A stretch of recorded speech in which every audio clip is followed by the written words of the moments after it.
Welcome to the Montessori Warrior. So today we have a fun and engaging activity that will help develop your child's pincer grip and eye coordination and independence. There are many activities to strengthen their pincer grip. So today we will start with a simple yet effective one. So what materials you need: two bowls, one spoon, one tray, and any types of pulses. So I took chole.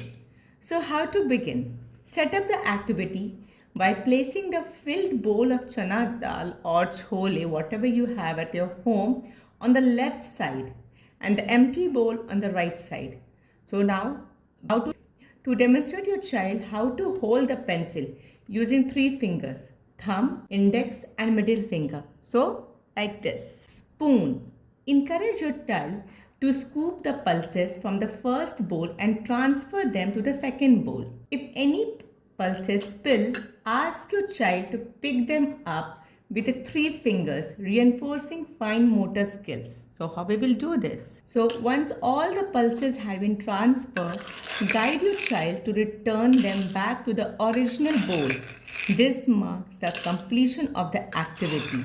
So this simple exercises follows the left to right movement pattern, which is essential for pre-writing skills. Okay, I repeat my words. This will help in the pre-writing skills. I hope and your child enjoyed today's activity. Try it out and share your feedback. Don't forget to subscribe, share my channel for more Montessori inspired activities. Thank you so much.